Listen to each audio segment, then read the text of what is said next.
அன்பார்ந்த கடகராசி நேயர்களே, ஆகஸ்ட் மாதம் இது நாள் வரையில் உங்கள் ராசியில் இருந்து வந்த தனாதிபதி சூரிய பகவான் தனஸ்தானம் சென்று ஆட்சி பலம் பெறுகிறார்.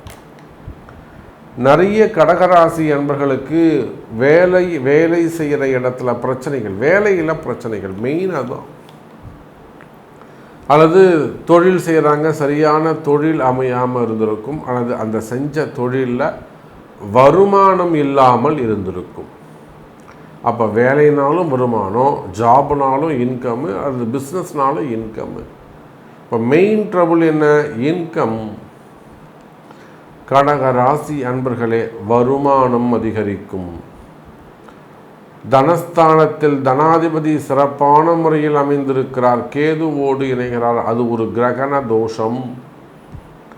ஆனால் அதையும் தாண்டி குரு சுக்கிரன் சூரியனுக்கு 2-12 அப்படிங்கிற சுபகத்திரி யோகத்தில் உங்கள் ராசி அமைவதால் கடகராசி நேயர்களே, ஆகஸ்ட் மாதம் வருமானம் அதிகரிக்கக்கூடிய மாதம்.